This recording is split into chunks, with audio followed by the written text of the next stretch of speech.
The speakers are Barbara.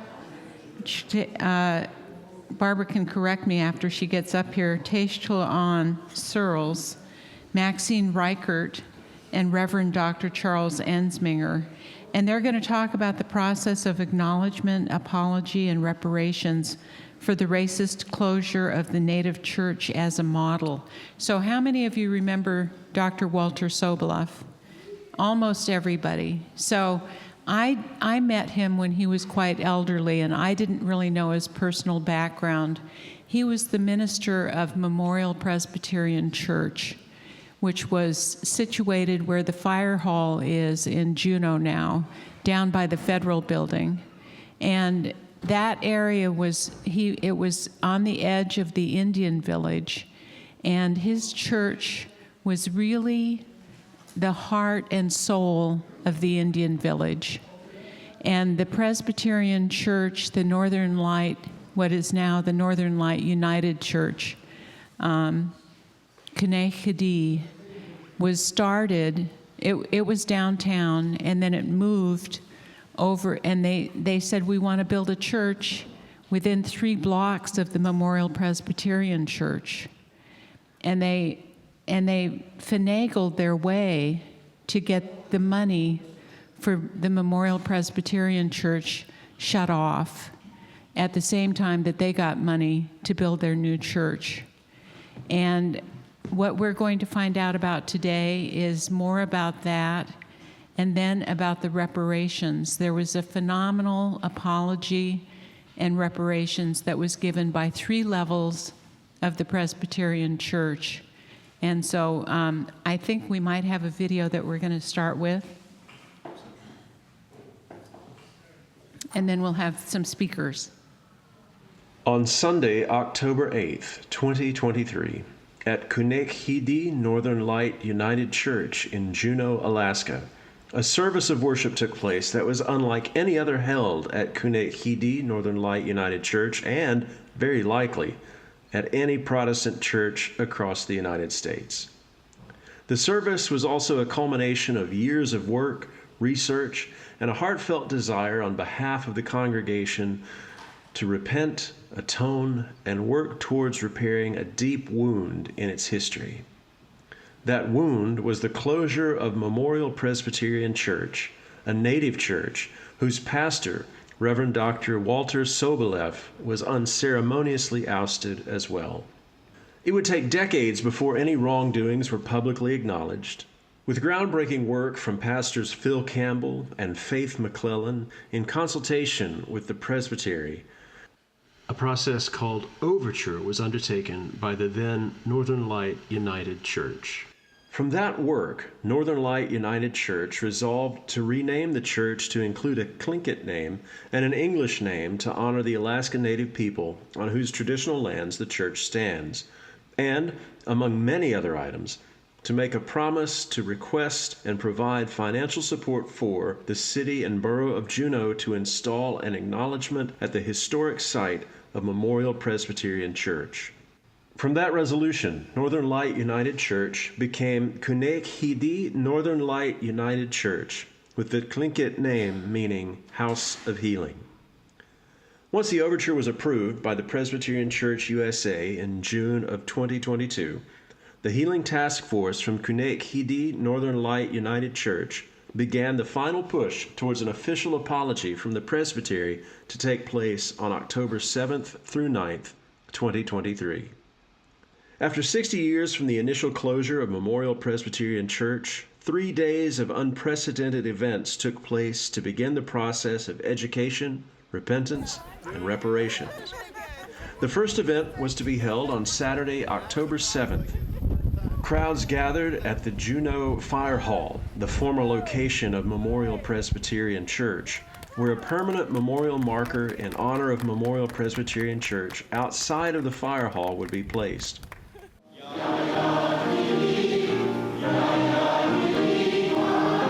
The second event was the worship service on Sunday, October 8th, which was unlike any other, including a time when the names of those who were part of Memorial Presbyterian were read and candles were lit in their honor. to the singing of the hymn, How Great Thou Art, by the Tlingit Gospel Singers, and the performance of the Tlingit dance group, there was a summation of the overture. After that summation, the apologies were called for by Haida tribal citizen Della Cheney. We've called our ancestors here with us today. You heard their names.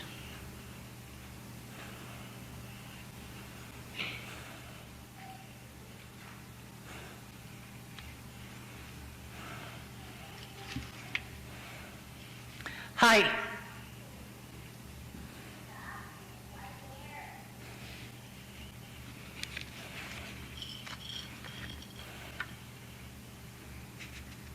Who is here from the Presbyterian Church, USA, to apologize for the racist closure of the Memorial Church? In turn, 3 responses were given from the denomination by Acting Stated Clerk Bronwyn Boswell, from the Presbytery by Executive Presbyter Laura Terasaki, and from the Acting Moderator of Kunek-Hidi Northern Light United Church, Jim Alter. Following the apologies, blankets were placed on the shoulders of those who represented the families of Memorial Presbyterian Church, the immediate descendants of Dr. Walter Sobolev, and President Richard Peterson, President of the Central Council of Tlingit and Haida Tribes in Alaska.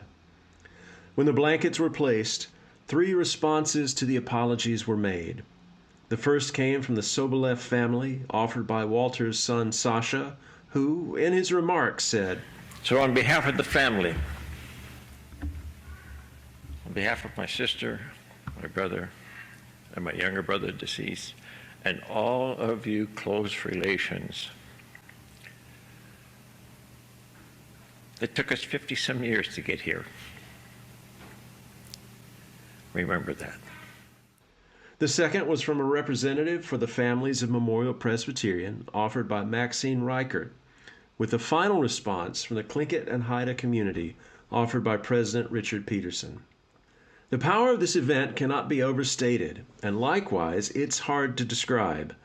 The service, running 3.5 hours, was exhilarating. The feeling of grief, honest regret, and apology, as well as the abounding sense of grace and renewal and the responses to the apologies were offered, was overwhelming. The third event would focus on reparations, and that would take place on Monday, October 9th, Indigenous Peoples Day. With a program that included the Tlingit Cultural Language Literacy Dance Group, the viewing of the documentary The Native Church, a documentary about the closure of Memorial Presbyterian Church, the event culminated with the presentation from Kunek-Hidi Northern Light United Church, the Presbytery, and the denomination of almost $1 million towards reparations, language studies, and healing. Gunachchish for being present to witness this unprecedented historic event, especially the Sobolev family, the members of Memorial Presbyterian Church and their descendants, and the Native community members here today. The event, like the worship service of the previous day, lasted almost 3 hours.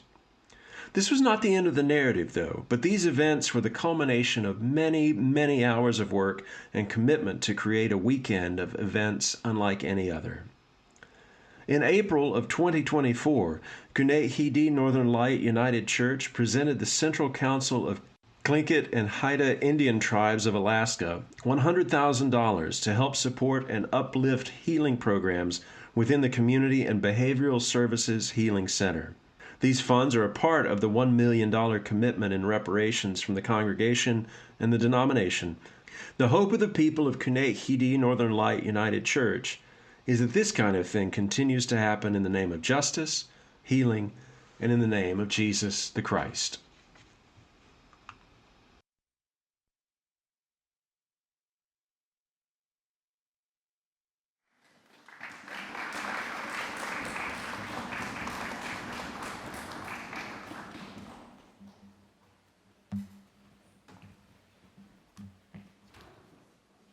Gunachchish hadi adi.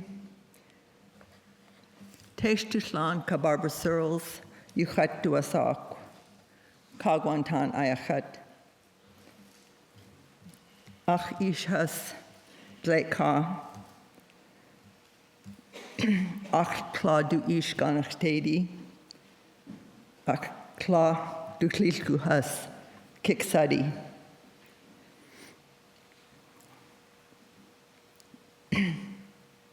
Dech kawur hit yidat, Sitka kwan. I just acknowledge that this is my homeland. I'm Kagwantan. I'm on my ancestral land. I've been chair of the Native Ministries Committee, and I just wanted to talk about how we came about to do the overture, and then Maxine will talk. She'll carry on, and then we'll hear from Pastor Charles.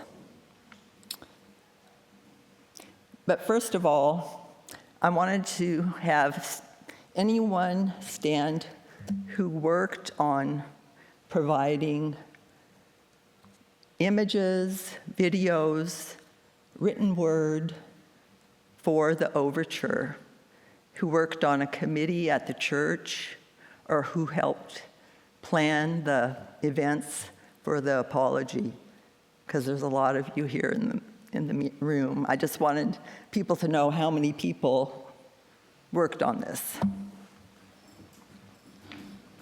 If you had anything to do with the naming of the church, Gunakshish.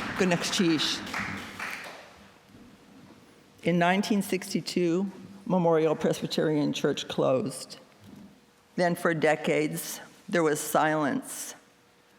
This was not something that Dr. Sobolev talked about, not even with his family. Many of us were ignorant of how the closure took place. And prior to his death in 2011, Dr. Sobolev had a conversation with our then pastor, Phil Campbell. And he shared with Pastor Phil Campbell the story behind the closure of the church. And this weighed on Pastor Phil Campbell, and he spoke about it with the Native Ministries Committee. But it took him several years, actually, to talk to us about it. But when we heard about what he suspected, we supported him in doing further research on it. And in early 2018, the Native Ministries Committee supported him financially to go to Philadelphia to the Presbyterian Church USA archives and research the records of Memorial Presbyterian Church. And when he came back, he wrote an article for our church bulletin, and it was heavy to the committee. We kind of didn't know what to do with this information, but we thought the story should be told. And we asked Jocelyn Estes, who was a former member of our church, but now living in Anchorage, to write an article. And so she interviewed many members of the former church and did her own research and talked to our church members and to Pastor Phil Campbell, and she had an article published in the First Alaskans magazine. I think it was 2018. And this was kind of like new information to a lot of people across the state and in our church. And 2018, Pastor Phil Campbell left. We got a new pastor, Faith McClellan, who was Presbyterian. And she had conversation with the then executive presbyter of the Northwest Coast Presbytery, Corey Schlosser Hall. who we knew, and they urged the Native Ministries Committee to put forth an overture to the Presbyterian Church USA General Assembly asking for an apology and reparations. So this was in like mid-2020 during COVID. And so the Native Ministries Committee appointed a subcommittee to write the overture, and included Maxine Richert, Lillian Peter Shore, who's Yanyedi, Tim Lash, who was then moderator of our church, and Myra Munson, who was on the church council, and many of you know her as a tribal attorney. They met, and they also had assistance from Phil Campbell, who was retired, and he was just doing it on a consulting basis for almost no pay. But they met 23 times, countless emails and telephone conversations, and it took 2 years to research and write the overture. And during this time, we were hoping to get it on the 2022 agenda for the Presbyterian Church USA General Assembly, which is held during the summer. And we got it on the agenda, but it was during COVID and it was done via video. So during this time, we had 4 different moderators, 4 different pastors. There were 2 executive directors of the presbytery, but the Native Ministry Committee stayed focused and presented the overture. And Maxine's going to take over now.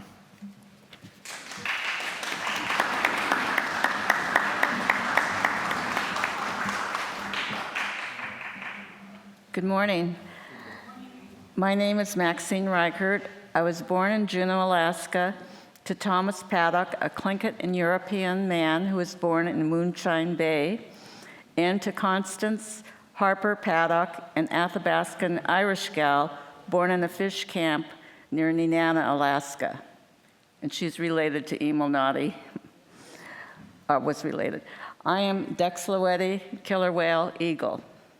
Today, I'm going to go over the overture process Kunahiti Northern Light United Church used to acknowledge, apologize, and make reparations for the racist closure of Dr. Sobolev's church in 1962. Our overture was successful in obtaining from the local church, the Presbytery Northwest, which is a regional body, and Presbytery USA, in obtaining over $1 million in reparations and meaningful acknowledgement and apology to the Sobolev family, former Memorial Presbyterian Church members, and to the Southeast Alaska Native community. Some of the reparations have gone to language preservation and healing programs. Well, this overture can serve as a model for those who may seek to address harms caused to them, the Native community. It can also be a framework for whatever process you choose to follow. First, I'd like to look into the past harms to see the importance of addressing them for healing and to prevent racist harms from ever happening again. I look at the burning of the Douglas Indian Village in August 1972 by the city of Douglas, when most of the people were away commercial or subsistence fishing. What happened to our Alaska Native boarding schools? Some good, but some very bad. Rosita Whirl, president of SHI, eloquently spoke at the state legislature this past spring about being stolen from her grandparents and placed in Haynes Mission for 2 years. She was only 5. Her testimony was instrumental in passage of a state bill supporting the Federal Boarding School Act bill, which may further offer reparations and even land back. Recently, the Maoris, the indigenous people of New Zealand, appointed a new queen, a 27-year-old woman, daughter of the late king.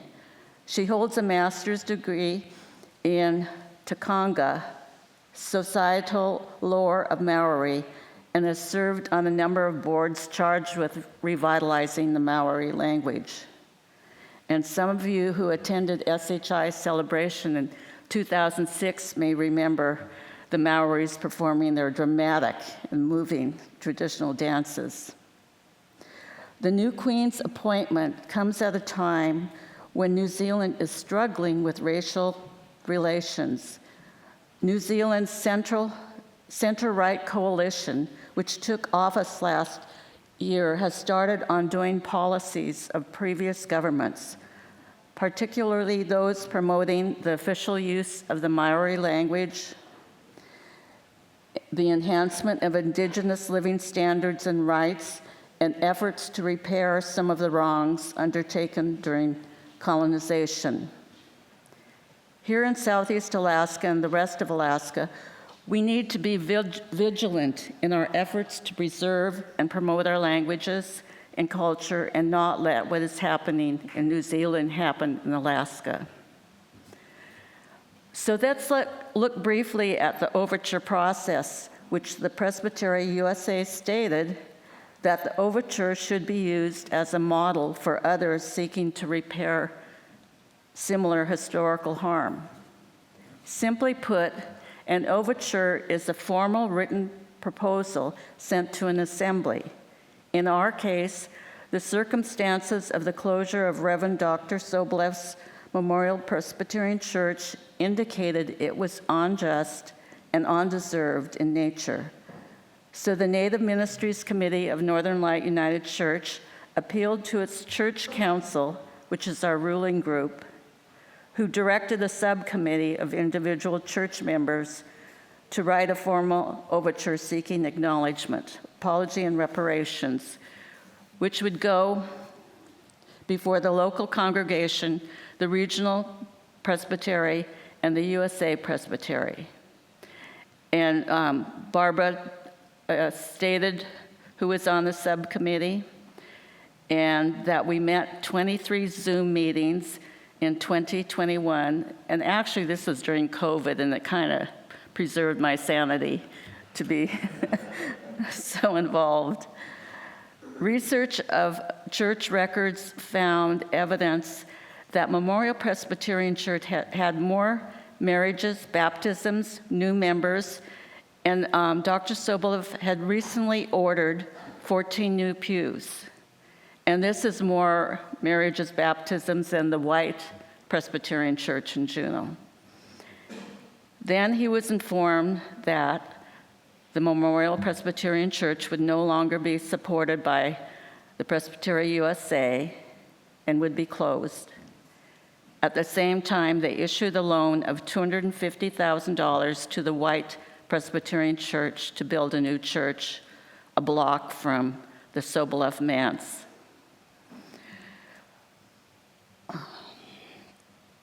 Our written overture, after 23 Zoom meetings, stated the evidence of the vibrancy of the Memorial Presbyterian Church to the Native community. Of course, most of you who grew up in Juneau and other Southeast communities experienced Memorial Presbyterian Church when Dr. Sobolev preached in Tlingit and English every Sunday. His sermons were broadcast over the radio and reached fishing boats, logging camps, and communities from Metlakatla to Whitehorse to Yukon Territory. Our Zoom meetings became very emotional as we realized the impact of Reverend Sobolev in the church and when it was closed. And some of this is highlighted in the Restoration Justice booklet that will be available for any of you. I think it's going to be at the door.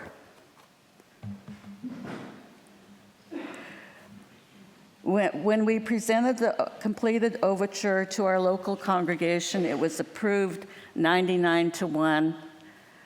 Ironically, the one no vote was from a Native member who thought we didn't meet enough. She didn't know we had 23 Zoom meetings. The Northern Light Overture then went to the second body, the Regional Northwest Coast Presbytery, which also approved it. And we gained support from some of the local churches in Pacific Northwest. We realized we needed to publicize the fact that we were apologizing and commissioned the video, The Native Church by Larry Golden. Peter Metcalf and Jocelyn Estes helped in that video. And we sent this video to members of the Presbytery USA Conference who met in July. And we had support from 13 regional presbyteries across the United States, and Phil Campbell was instrumental in getting their support. One body, the Tucson Regional Presbytery, did not approve, and that's what prompted us to commission the Native Church to tell the story of the racist closure. At the USA Presbytery Conference, with the approval of 13 other presbyteries, the video, and 5 of us testified by video, myself, and I was the advocate as I was a former Memorial Presbyterian Church member. And it received a unanimous approval, which is very rare. And as I stated before, $350,000 in reparations was given from 3 bodies, totaling over $1 million. And then began the hard work of designing a meaningful cultural apology. And some of you may have read about some other churches making an apology to tribes over the boarding school issue, and the tribes didn't accept it because they didn't think it was meaningful or the way it was presented. So we gained insight in how to present this from the Soboleff family, from former Memorial Church members, or the children of these members, and from church members from Yakutat, Metlakatla, Wrangell, Angoon, Craig, and Yakutat. And we were gaining advice and insight from the victims. This was done in 2 talking circles, and the last one was in August 2023, when representatives from Pacific Northwest and Pacific Coast USA attended. Panel discussions with SHI President Rosita Worrell, TNH President Richard Peterson, and Lance Twitchell, who is a professor at UAS and a Tlingit speaker, with Liz Medicine Crow moderating. A report was given by our then moderator of the church, Jim Alter, on the model cities in 1970, where they tore down 230 homes in a predominantly Native neighborhood. His report was very emotionally received because this is another thing that we had buried, as many people buried the burning of Douglas Indian Village. It was acknowledged to the victims for the first time, and the hurt and harm it caused. Finally, we were ready for the apology on October 7th to the 9th, and this was a 3-day event open to the public, and we did get a lot of local white people in Juneau who were amazed that this happened.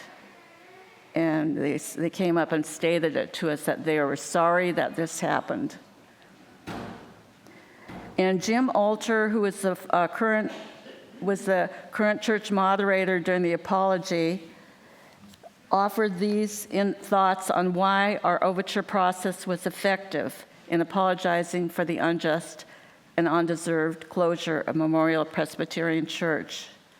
He stated, widely publicizing the fact that we were apologizing, and we have to thank Jocelyn Estes for her expertise. She is a journalist. Offering of substantial and hopefully significant reparations, getting advice and insight from the victims of the closure and from the tribe about a meaningful way to apologize, offering more than just words, but meaningful symbols, signs of our apology, like introducing a traditional land acknowledgement in our church services, use of a Native American Bible, Tlingit gospel singers. We sing at every service a song in Tlingit and English. And in the formal apology, we had culturally relevant acts like the giving of blankets, letting those who were harmed have a time to respond, including a dance group, extending hospitality like meals and an apology book, and incorporating culturally sensitive and relevant features in our physical building and grounds, and that's part of our future reparative act.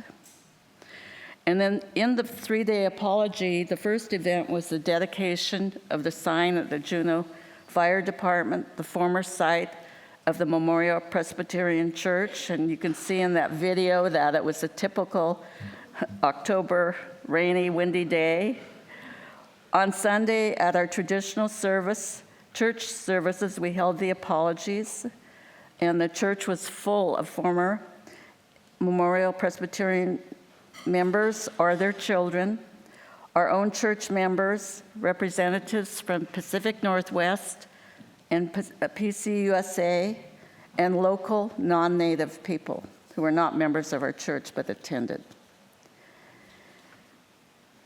Each of the 3 bodies spoke, acknowledging and apologizing, and Sasha Sobolev accepted on behalf of his family, and I accepted on behalf of the Memorial Presbyterian Church.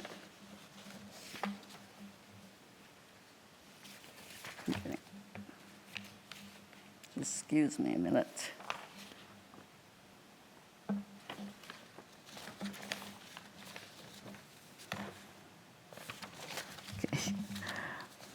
And President Peterson accepted on behalf of tribal members. On Monday, we celebrated Indigenous Day with over 300 attendants at the Elizabeth Peradovich Hall. The children from the Tlingit Immersion Program at Harborview School danced, and my grandson, and I think Barbara's grandson, was in that dance group. Lunch was served. The video was shown capturing the apology the day before. Finally, the first reparation was offered by PCUSA for $100,000 for SHI's language programs. And all 3 bodies, the local church, PCUSA, the regional presbytery, continue the reparation work into the future. So this is how our overture process worked. And Kunahiti Northern Light United Church is willing to talk to any group in Southeast Alaska who wishes to pursue identifying the harms, seeking apology and reparations in their community. Thank you.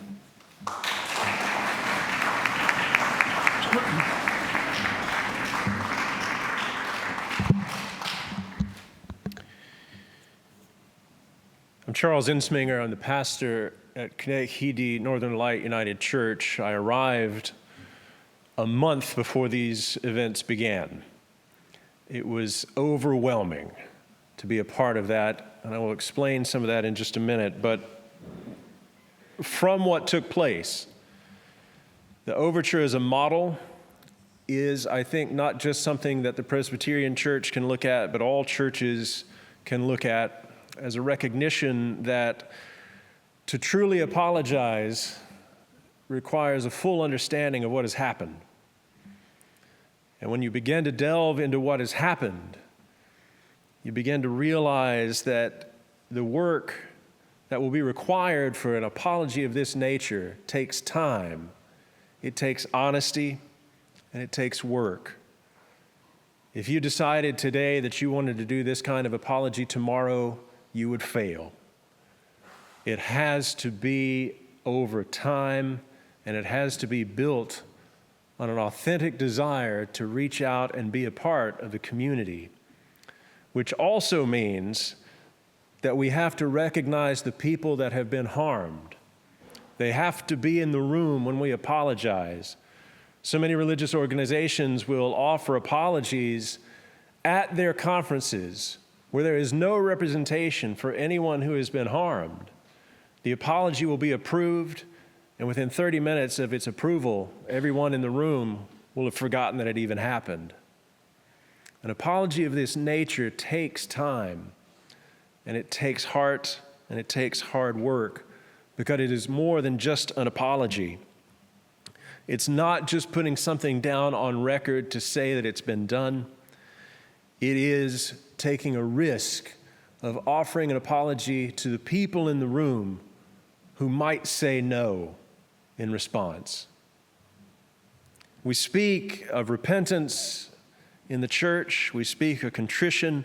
We speak of honest transformation of the heart, but we do not often think about that corporately. We tend to think of it as individuals, but an apology of this nature took a corporate understanding of who was apologizing. And so could we help replicate the process? Yes, absolutely. We certainly can. We would like to be a resource. We would like to be the conversation people that you can talk to and find out what is required and how the process took place. But we also want you to know that this is an ongoing conversation. The temptation is for the apology and the day of the apology and the reparations to be the end. That's something we look back on and say, we did it, we're done. That's the temptation. The temptation that we have to constantly overcome. We have to continue to make relationships and to develop relationships within the community and for the sake of healing and the transformation of lives. We have to recognize the loss of language, our culpability in that loss, and the working to overcome the loss to facilitate recovery within the community. The commitment we have to make as a church going forward has to be built on what we said we wanted to do, not only in the apology, but as a church, we have to look at the apology and say, this is who we have decided to be. How do we continue to grow into this language and into this relationship? At this moment, I want to share that I grew up in East Tennessee, the land of the Yuchi, the land of the Cherokee. I grew up in a school system that taught me that urban renewal was a good thing. I grew up and was taught about slavery and was taught that it was bad. But I was also implicitly taught that it was necessary.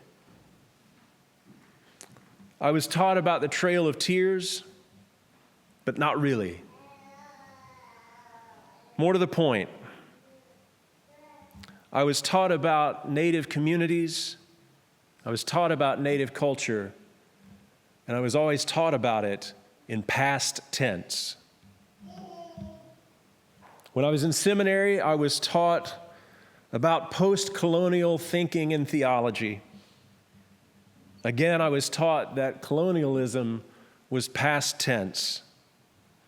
I would receive my degree at seminary walking across a stage that was on the back porch of a rebuilt, restored plantation house. But post-colonialism is more akin to post-COVID. We live in a society that has been fundamentally affected and remains structured by colonialism. Post-COVID is acknowledging that something has happened that has fundamentally shaped the face and the future of the world. Post-colonialism cannot mean that colonialism is gone. It is an acknowledgement that we live in a society where colonial effects remain. Likewise, to work to dismantle racism means learning to speak of Native culture, not in past tense, but as present and alive. And in its words, as a church, as people of faith, we have to recognize that the work that we set out to do as a community of faith does not end. It means for me as a pastor and as a person that the system of which I am a part has to continually be in check to the ideas that we profess. And we have to recognize, and if we as people of faith cannot be horrified that what was done was often done in the name of Christ, that what was done as an abuse of the name of Christ, the one who I understand as a liberator and an embodiment of compassion. But I also have to recognize that while we talk of abuse, we have to apologize for the spiritual abuse that we have caused as well. We have devalued the Native communities. We have devalued so many people because they were not white, because we did not see them as people, because we would not understand what we have done. The work continues to be important for our church. The work continues to change me.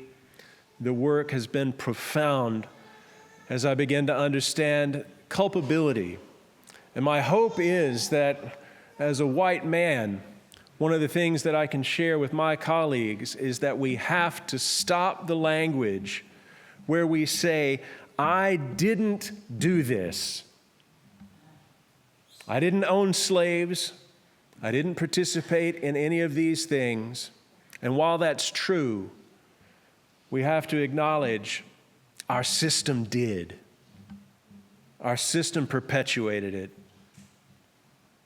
And so we seek to bring healing and apology by recognizing what we've done, and the hope being that we can work together to overcome and move forward into a future where we understand cultures as humanity.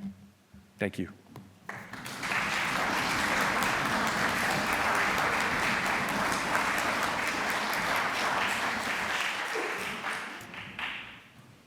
We wanted to leave some time for questions if people had questions. Is there a mic for them? Up here. So if you're feeling curious or brave.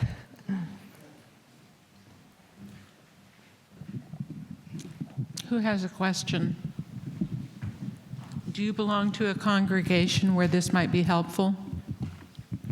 Let's see if I can get this mic out of here. Maybe not. There it is. Okay. Who has a question? You don't want to find out more about how to get $1 million?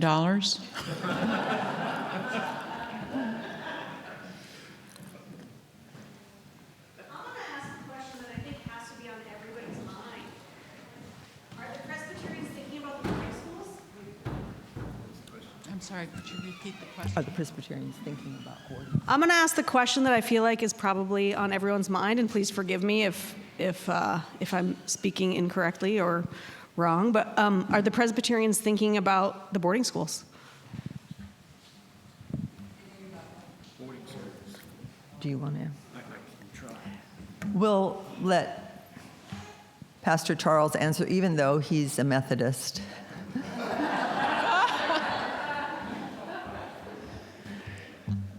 The short answer is yes. There are conversations that have begun about that. And speaking as a United Methodist, I know in our tradition as well, that is a conversation we are looking into from a variety of angles. Part of that is because the conversation isn't happening as quickly, because that goes back to the question of, well, that wasn't us, that was another group, or that was this group over there, and that was so long ago. But it is being addressed. I know, and Jermaine was in here. He could probably speak to that. Jermaine Ross Allen could speak to that as well. But I do know that that is being investigated and that that's going to take a lot of work. There have been conversations about location of remains. There are conversations that are existing about property rights. And part of what took place as we were working on the apology in August was we began to hear these stories. Maxine and Barbara both referenced Rosita Worrell's amazing story where she talked about being kidnapped and taken to these schools and how these have had a cultural impact. So I do believe that in the Presbyterian Church USA, and I know in the United Methodist Church, those conversations are beginning, and that we will be working towards a deeper understanding of the wrongs committed.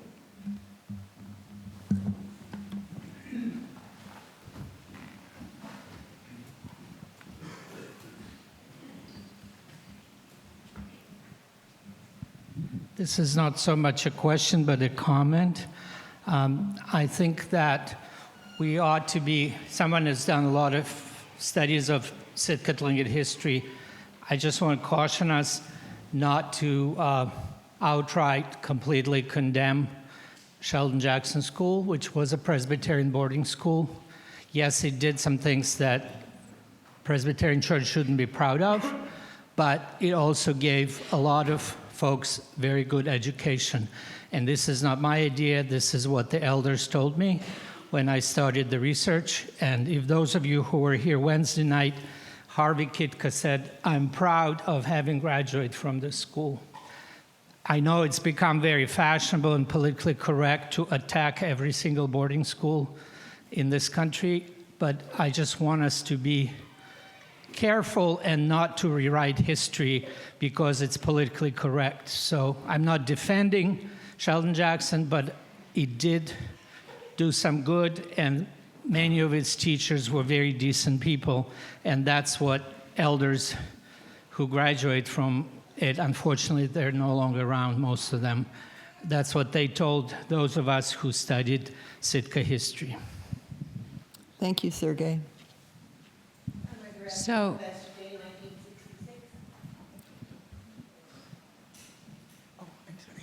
I was just going to say I'm a graduate of SJ from 1966. I was raised in Sitka, but both my parents went to SJ, and their sisters and their brothers, pretty much from Barrow to Sand Point, from Metlakatla up the southeast region. I had a wonderful time here, spent a lot of time in this hall because it used to be the chapel, and we started that 5 days a week. I enjoyed the Presbyterian Church. It was just what I knew. And now it's closed. And that's more sad, I think, than having a meager existence, which seems to be the case with churches now. Congregations are getting smaller and smaller. And that part is very sad to me. We had old missionaries here that were our dorm moms, and the ones I had usually had my aunt, who was here in the very early 40s, my mom in the middle 40s, and me in the 60s, and she called me all my relatives' names because she'd been here that long. So I have precious memories of this school, and I'm glad the campus exists through Roger Schmidt, or it would have just decayed and fallen apart, and I never want to see that. Thank you. So there's been some, well, Short statement. I really like Jocelyn's question. She says, anybody want to learn how to raise $1 million? Yes, I do, because SOK 2026 will be here before we know it, and I'd like to open up some kind of, let's keep talking. And then the other thing is, I really appreciated the words of the pastor. Your church is a block away from my house. I might even come over.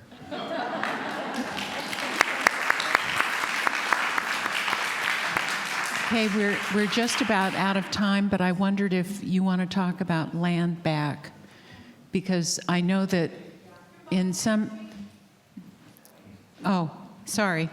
So, Bob, Sam, good to see you. Do you want to talk about land back? Or either one of you want to talk about land back?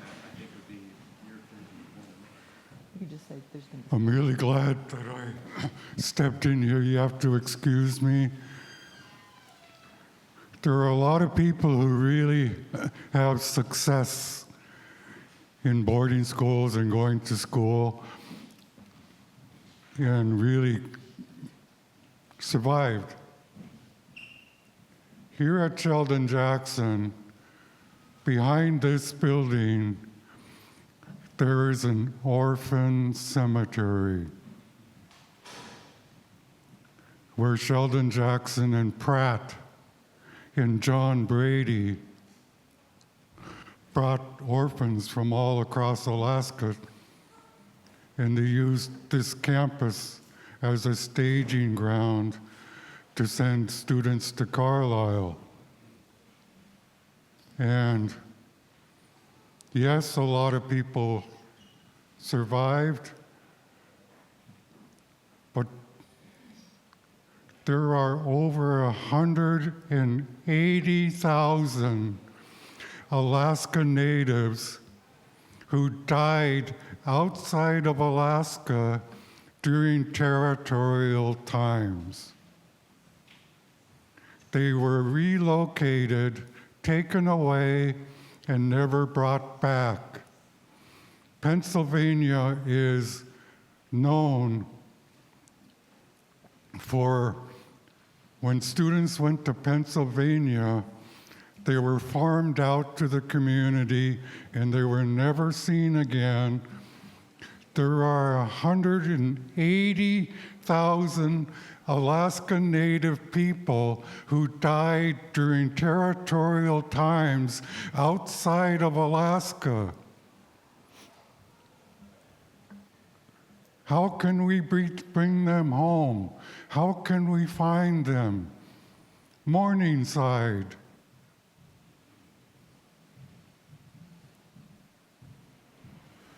So many people died. So many. And we have to bring them home. Thousands of them. Tens of thousands of them.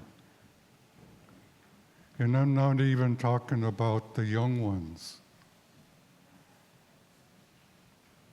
So that part of our history is very painful. And to say that Sheldon Jackson wasn't part of it, he was. He was sued by the government for his treatment of young people. And this history has to be shared. We can't sugarcoat it because of the bodies. There's efforts to bring them home. And what I feel sad about is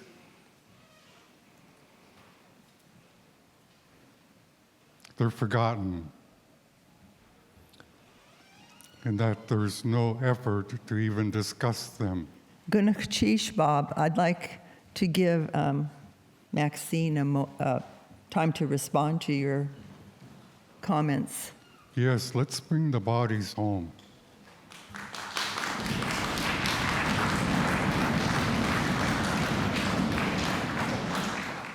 Alaska Native Heritage Center in Anchorage has at least one, perhaps two people working on the boarding school issue, and it may probably be working with what Bob Sam brought up, and that is Ben Jacuk, J-A-C-U-K. And I just found out that my great uncle, who I thought had died in Portland of old age in 1952, was actually in Morningside, the mental hospital. He was sent there from Juneau. He had dementia and was apparently violent. and he died down there, and he's buried there. And we would like to bring him home and bury him up in Yundastucky, which is at Haines. So that's all the time we have. Sheesh.